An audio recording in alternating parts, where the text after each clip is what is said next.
आज मैं आप लोगों को जो कहानी सुनाने वाला हूँ वो सोच तक आप लोग सुनते रहे तो आप लोगों का रोंगटे खड़ा कर देंगे, क्योंकि ये है एक डरावनी रात की कहानी।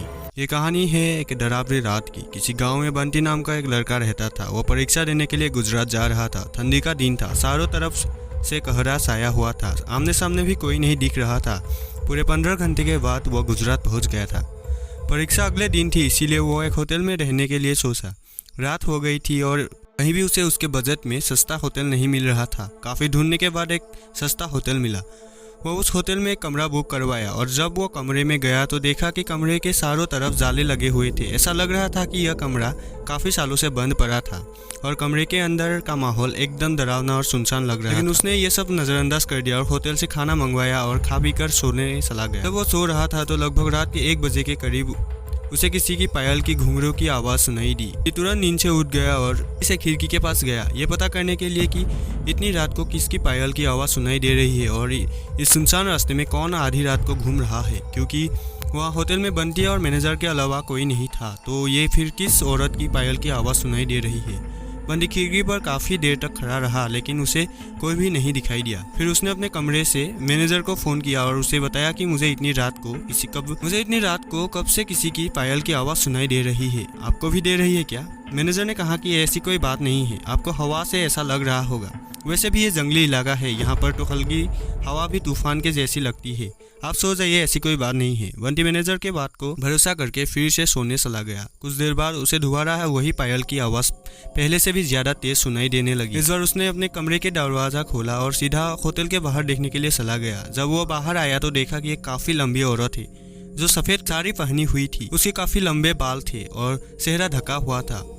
वो अपने हाथ में एक नारियल ले करके होटल के चारों तरफ चक्कर लगा रही थी। ऐसा लग रहा था कि मानो अपने पायल की आवाज़ से किसी को बुला रही है। बंटी दौड़ करके उसके पास गया कि कौन है ये औरत जो इतनी रात को यहाँ घूम रही है, लेकिन वह तुरंत ही गायब हो गई और चारों तरफ कोहरा ही कोहरा फैल गया। बंटी भी थोड़ी घबरा गई, क्योंकि जिस औरत को वो सामने से देखा था अब वो नहीं दिख रही थी। बंटी अपने होटल में वापस जाना चाहा, लेकिन फिर उसे दोबारा पायल की आवाज़ सुनाई देने लगी। बंटी अब उसे ढूंढते हुए जंगल की ओर जाने लगा। चलते चलते वो अपने होटल से इतनी दूर आ गया कि उसे पता ही नहीं चला। फिर उसने उस घने जंगल में ऐसा देखा कि उसका दिल दहल गया। उसने देखा कि उस औरत ने एक पीपल के पेड़ के नीचे 5 से लाश बारी बारी से एक एक को नोच कर खा रही थी। उसकी मुंह खून से लथपथ था और चेहरा भी एकदम डरावना था।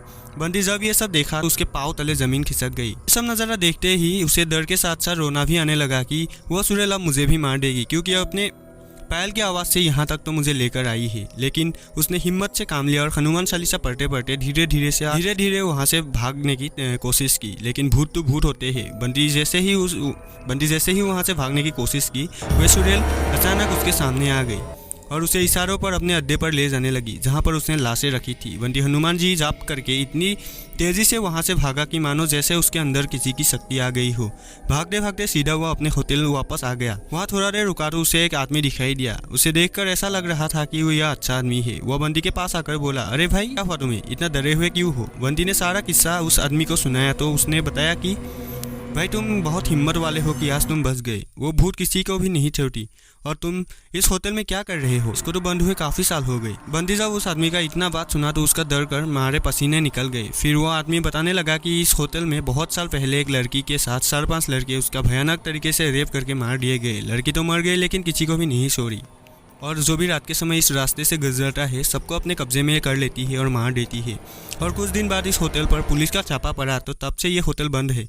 बंटी जब उस आदमी की पूरी बात सुना तो वो बहुत जोर जोर से रोने लगा, ये सोचकर कि आज मैं भी मर जा। फिर वो आदमी बंटी को चुप कराया और बोला, चलो आज रात तुम मेरे घर रह लो, मेरा घर पास में ही है, डरो मत, अब मैं आ गया हूँ ना। बंटी उस आदमी का धन्यवाद किया और उसके साथ उसके घर चला गया और अपने आप से एक वादा किया कि आज के बाद वो भूल कर भी अनजान जगह पर नहीं जाएगा। तो कैसा लगा आप लोगों को इस कहानी को सुनकर? आप लोग कमेंट में ज़रूर से बताएं और चैनल को सब्सक्राइब कीजिए। बस आज के लिए स्टोरी यहाँ तक ख़त्म हो जाती है। तो अगर आप लोगों को और भी स्टोरी ऐसे ही और भी हॉरर स्टोरी हो गया, मोटिवेशनल स्टोरी हो गया, अगर सुनना है तो चैनल को ज़रूर से सब्सक्राइब कीजिए और बेल नोटिफिकेशन को ऑल पे ज़रूर से दबाइए। और वीडियो अच्छा लगा तो वीडियो को ज़रूर से लाइक और वीडियो को एक शेयर और एक प्यारा सा कमेंट कीजिए। Bye bye.